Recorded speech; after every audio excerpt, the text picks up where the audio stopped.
J'en reviens à casser le mythe du vieux client dégueulasse, tu vois. En fait, les clients, c'est monsieur tout le monde. C'est ton frère, c'est ton père, c'est ton cousin, tu vois, c'est ton boulanger.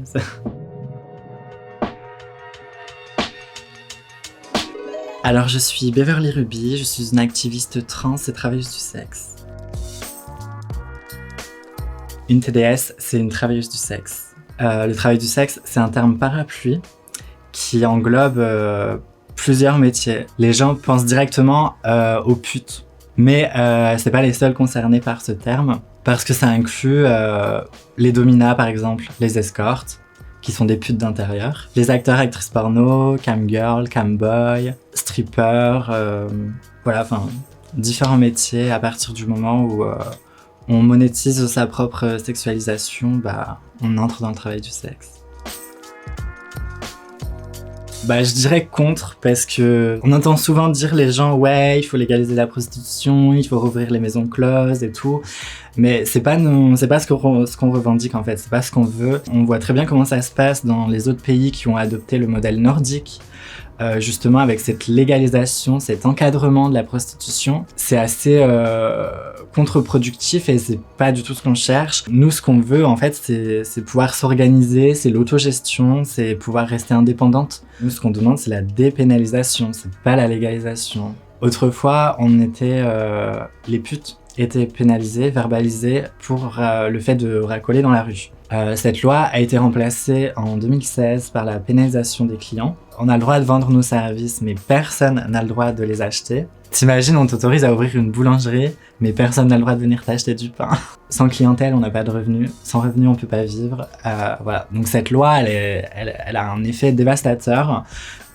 Et c'est pas faute de le dire depuis le début en fait. Genre, ça fait des années qu'on se bat contre cette loi qui nous précarise, qui nous tue. Elle a fait aussi augmenter le taux de violence envers les travailleurs et travailleuses du sexe. Et après, il y a plein de trucs autour, comme par exemple la loi sur le proxénétisme qui est hyper mal foutue. D'après la législation française, n'importe qui peut être considéré comme proxénète. Je viens d'être expulsée de mon appartement parce que je suis travailleuse du sexe, parce que mon propriétaire a appris que j'étais travailleuse du sexe, parce que la loi française le définit comme proxénète. Le fait de bénéficier de l'argent d'une travailleuse du sexe, c'est du proxénétisme. Et même le simple fait de venir en aide en fait à une TDS, ça peut être considéré comme du proxénétisme. J'ai fait ma première passe à 15 ans et j'en suis pas traumatisée. Je suis plus traumatisée par les mecs qui me sautent gratuitement. Et vraiment, faut voir comment ils se comportent. Bref, à 14 ans, j'étais déjà sur les applis de rencontres. Je me faisais tringler de tous les côtés et tout. Et du coup, à 15 ans, j'étais sur Adopte un mec. Et je commençais à tchatcher avec un mec et tout. Il était sexy, on se plaisait, voilà. On voulait baiser ensemble et tout.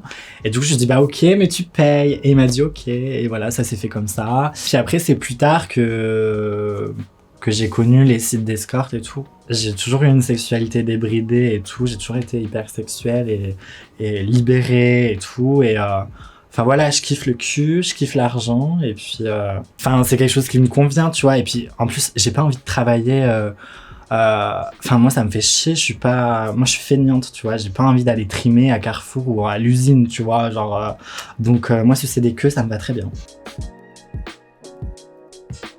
Moi, depuis que j'ai 14 ans, j'ai dit que je voulais faire le tapin, donc et tout le monde était au courant. Et puis évidemment, les adultes de mon entourage et tout s'inquiétaient, étaient là en mode parce que on a encore du chemin à faire et pour les gens, travailleuse du sexe, ça peut pas être un projet d'avenir, tu vois. Les gens sont beaucoup venus et sortis de ma vie et puis là mon entourage. C'est forcément des gens avec qui je partage les mêmes idées, on va dire. C'est beaucoup de personnes queer, de personnes travailleuses du sexe. Ça fait bien longtemps que je cherche plus à me cacher, je vis. Enfin, voilà, si on me demande ce que je fais dans la vie, je dis je travaille du sexe, voilà, si ça te dérange, trace ta route, tu vois, genre, j'ai pas de temps à perdre. Alors moi, je suis escorte de base depuis plusieurs années et maintenant depuis 2 ans, je suis actrice porno, donc je suis porn star et créatrice de contenu sur des plateformes style Mime, OnlyFans et tout. Je crée mon propre contenu voilà. Bah après les prix, enfin il y a une base, on va dire, une norme, tu vois, et du coup bah on se cale un peu là-dessus. Les tarifs varient aussi un peu selon les périodes, tu vois. Genre quand il y a des périodes de creux, quand il y a moins de boulot, on va plus avoir tendance à baisser les prix pour essayer de bosser et tout. À savoir aussi qu'en tant que personne trans, malgré toute cette fétichisation, on est plus précaire, on a beaucoup moins de travail et on peut pas demander des tarifs aussi hauts que des femmes cis. Aujourd'hui, j'en vis. Avant, je pouvais pas en vivre. Je pouvais pas du tout jusqu'à il y a pas si longtemps, tu vois. Si je fais juste de l'escorting, je peux pas vivre. Et de tourner aussi en production, bah ça me fait gagner de la visibilité, donc ça me rapporte aussi des clients sur mes plateformes, etc. Et là, du coup, bah c'est tout combiné en fait. C'est le réel, le virtuel. Et ça varie, genre je peux avoir un SMIC, un peu plus d'un SMIC. Après voilà, il y a une partie qui part aussi dans les cotisations à l'URSSAF. Donc, et c'est là qu'on voit l'hypocrisie du gouvernement, tu vois, parce qu'on doit se déclarer. Il y a même un code spécifique pour les putes. On paye des cotisations, mais on n'a pas accès aux mêmes droits que les autres travailleurs. On cotise pas pour la retraite, on n'a aucune reconnaissance. On n'a pas le droit de se loger à moins d'être propriétaire, tu vois. Mais à quel moment les putes ont les moyens d'acheter un logement, tu vois? Bah, on met des annonces en ligne, il y a des sites dédiés pour ça, il y a des sites d'escorte, d'annonces d'escorte. Tu lis l'annonce et tout, et il faut lire entièrement l'annonce avant de nous contacter, parce qu'il y en a plein qui prennent pas le temps de lire, qui nous contactent, on a énormément de fantasmeurs, de mecs qui nous contactent sans avoir l'intention en fait d'acheter nos services, et puis vraiment ceux qui prennent même pas la peine de lire. On se casse le cul à faire des annonces, à rédiger une description, à faire des photos qu'on doit changer assez régulièrement, Enfin voilà, c'est du travail. Donc après ça se passe soit par téléphone, par SMS, par mail ou quoi, parce que sur nos annonces, il y a nos contacts, mail, téléphone, tout ça. Donc après les clients nous contactent directement. Après c'est des conditions qui sont propres à chaque TDS, tu vois, il y en a qui préfèrent être appelés par téléphone, d'autres qui comme moi ne répondent pas au téléphone et prennent que les SMS ou mails, voilà. Et tu réponds à ce qu'elle te demande, on demande un minimum d'informations, tu vois, une présentation, un minimum d'informations sur le client pour savoir un peu à qui on a affaire, des détails sur ses attentes, tu vois, qu'on sache où on va, et puis voilà, ce que le client souhaite vraiment, Après, le client, s'il veut prendre rendez-vous, il prend rendez-vous. Toujours demander l'argent avant de faire quoi que ce soit. Sinon, tu te fais baiser, mais pas dans le bon sens du terme.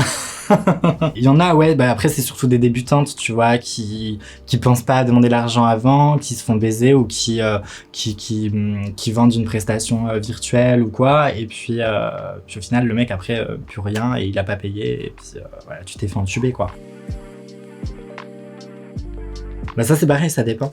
Ça dépend. Il y en a qui pratiquent sans, il y en a qui pratiquent obligatoirement avec, même pour les pipes, Mais après, c'est pas parce qu'on fait du sans capote qu'on est sale ou pleine d'IST, tu vois.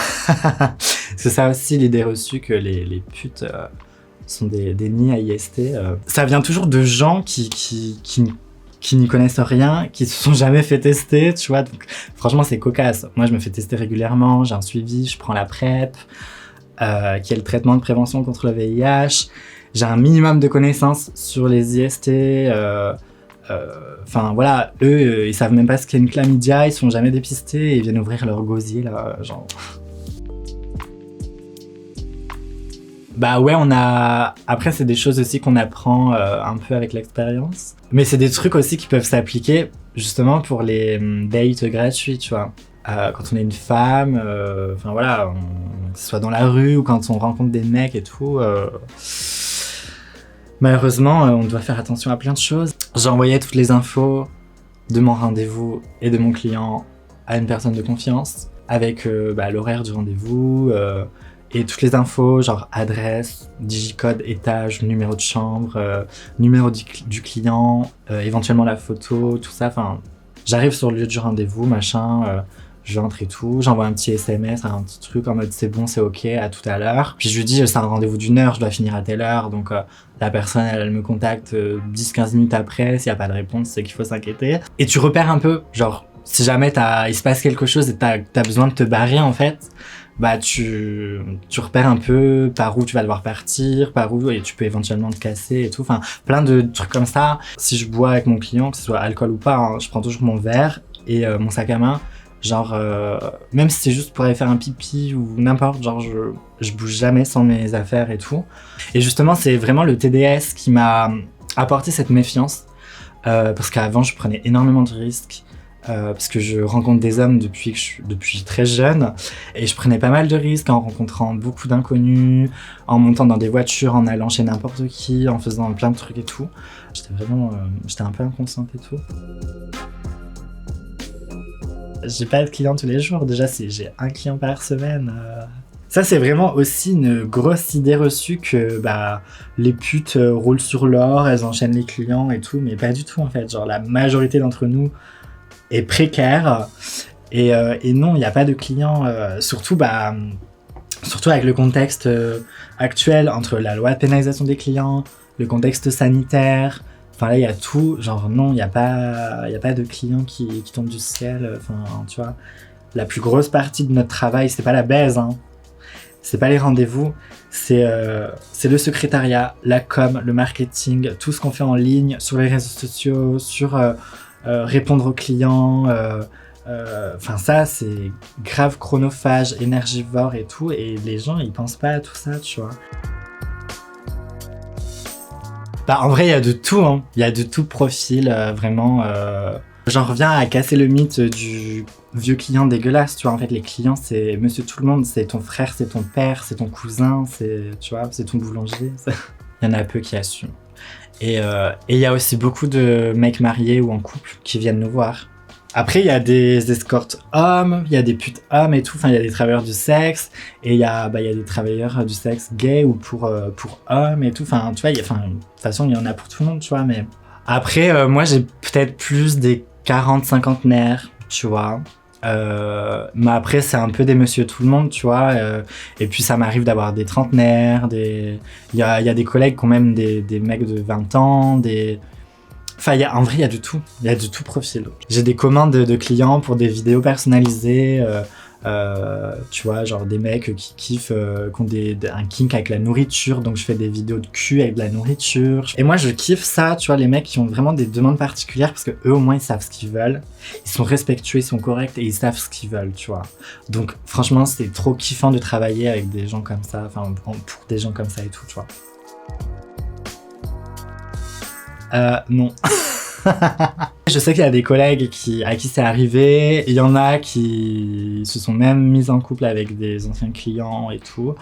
Moi, ça m'est jamais arrivé et je pense pas que ça arrivera un jour. Je fais vraiment la part des choses, tu vois. Je sépare vraiment ma vie privée de ma vie pro. Par contre, ça m'arrive d'avoir des clients assez jeunes, sexy, qui m'excitent, qui me font du bien, pour qui j'ai du désir et tout. Oui, ça arrive. Pourquoi pas. Peut-on avoir une relation de couple quand on est boulangère, hein? Après oui, il faut que ça soit une personne qui te respecte, qui soit un minimum déconstruite, qui ait de la considération pour ton travail et puis qui te soutienne, qui te respecte et tout. Enfin, forcément, tu vois. Ça dépend. Enfin, il y a plein de situations différentes, tu vois, genre... Voilà, comme moi, je suis complètement out publiquement et tout, genre forcément la personne est déjà au courant avant qu'il se passe quoi que ce soit, tu vois. Et puis ça permet de faire le tri aussi, tu vois, genre si ça pose un problème en fait, casse-toi. Enfin, il y a autant de situations différentes qu'il y a de TDS en fait, enfin, tu vois. Il y a plein de TDS qui ne sont pas out et qui ne peuvent pas s'outer pour diverses raisons, soit parce que justement elles sont en couple et elles ont peur de se faire têche ou tu vois, soit à cause de leur famille. Surtout s'il y en a qui sont un peu aidés financièrement par leur famille, là c'est encore plus délicat. Ton école ou ton autre travail, si t'as un autre travail à côté, tu vois, si ça s'apprend et tout, tu peux te faire renvoyer ou tu peux perdre ton logement, tu peux perdre la garde de tes enfants. Je connais des collègues qui ont perdu la garde de leurs enfants parce qu'elles sont TDS, tu vois. Je sais pas trop quoi répondre à ça. Je dirais peut-être oui et non, enfin ça dépend en fait. Parce qu'on a une relation différente avec chaque client. Il y a des mecs qui vont plus rechercher quelque chose de sexuel, tu vois, et d'autres qui vont plus être dans le GFE, Girlfriend Experience, justement, tu vois, genre, qui vont rechercher peut-être quelque chose de plus suivi, avec de l'affection, avec, tu vois. Pas toujours, mais ça m'arrive, comme avec les plans gratuits. Pas toujours, mais ça arrive.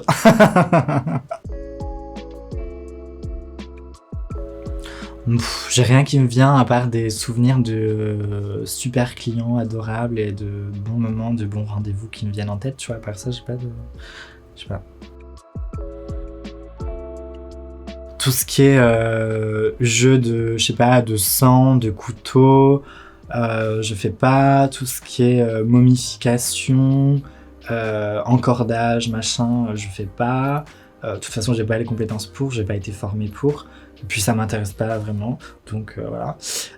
Après, je me fais pas dominer. Moi, je peux dominer un peu, tu vois. Après, je fais pas énormément de domination, puis ça reste assez soft.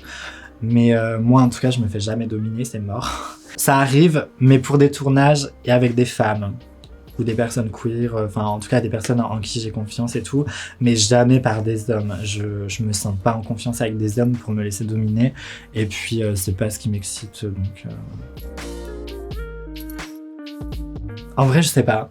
Ce que je sais, c'est que moi, je suis dans le TDS pour faire carrière. Hein. Je suis pas là pour payer des études ou le temps de 3 ans, tu vois. On me demande souvent ça, genre en mode oui, mais tu vas pas sucer jusqu'à 60 ans et machin. Bah pourquoi pas. Et puis bon, en plus, comme on n'a pas de retraite, il faut bien qu'on mette de l'argent de côté pour la retraite, quoi. Absolument pas. Mais en fait, on vend des services, on vend des prestations sexuelles. On vend pas notre corps, comme tout le monde s'entête à le dire. Et on vend pas notre consentement non plus. Genre, c'est pas parce qu'on se fait payer qu'on va dire amen à tout et qu'on va se laisser faire pour tout et n'importe quoi, en fait. Genre, nous, les TDS, on a plus de facilité, justement, à s'imposer parce que, justement, il y a un cadre, il y a des conditions, il y a un cadre, tout est posé. À l'inverse des relations gratuites, où il y a du flou, où il n'y a rien de concrètement posé, de concrètement, tu vois, établi. Pourquoi ça serait incompatible ? Genre, après, il y a différents courants de féminisme, parce qu'il y a les féministes abolitionnistes, qui luttent pour l'abolition de la prostitution et du travail sexuel en général, parce que pour elles, c'est une violence faite à la femme. Et en plus, généralement, ces personnes-là sont aussi transphobes. Genre, une vraie femme, ça a une chatte. Et enfin voilà, elles sont hyper violentes, ces personnes-là. Et elles jouent, tu vois, sur l'empathie, l'émotionnel et tout, tu vois, en te disant, oui, c'est des victimes, les pauvres, elles sont tombées dans la prostitution à 14 ans, elles meurent à 30 ans dans le caniveau, elles sont droguées, elles ont toutes des macs, elles sont malheureuses et tout, elles sont forcées. Enfin voilà, elles te servent ces discours-là. Être féministe, c'est lutter pour les droits de toutes les femmes et minorités de genre. Comment tu peux être féministe et te battre contre certaines catégories de femmes parce que, bah, je sais pas, parce que ça va pas dans ton sens, dans ta tête et tout. Alors le STRAS, c'est le syndicat du travail sexuel en France, qui est là pour représenter les TDS et faire valoir nos droits et nous accompagner. Comme action, il fait beaucoup de plaidoyers, des manifestations, des actions militantes, interpeller les politiques. Il y a aussi des choses de mise en place pour nous, comme par exemple les putains de rencontres. C'est un événement pour les TDS avec des ateliers tout au long de la journée sur nos métiers, tout ça.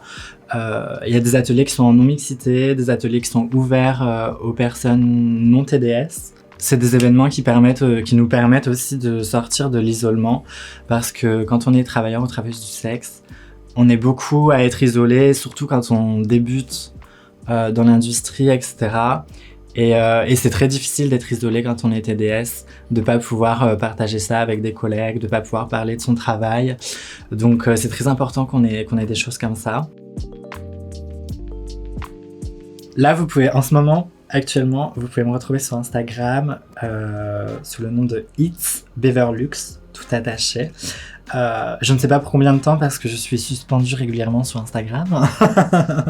Je fais que de changer de compte. Merci beaucoup de m'avoir regardé, écouté. Je vous invite à suivre les comptes des personnes concernées. On est pas mal de personnes TDS et militantes à faire beaucoup de travail pédagogique, etc. sur Instagram. Il y a l'asso Bad Boys, il y a le Stras syndicat, il y a plein d'assos et des militants, militantes. Enfin voilà, informez-vous pour briser vos préjugés, tout ça. Et on se retrouve sur les réseaux. Bisous les cagettes. Salut!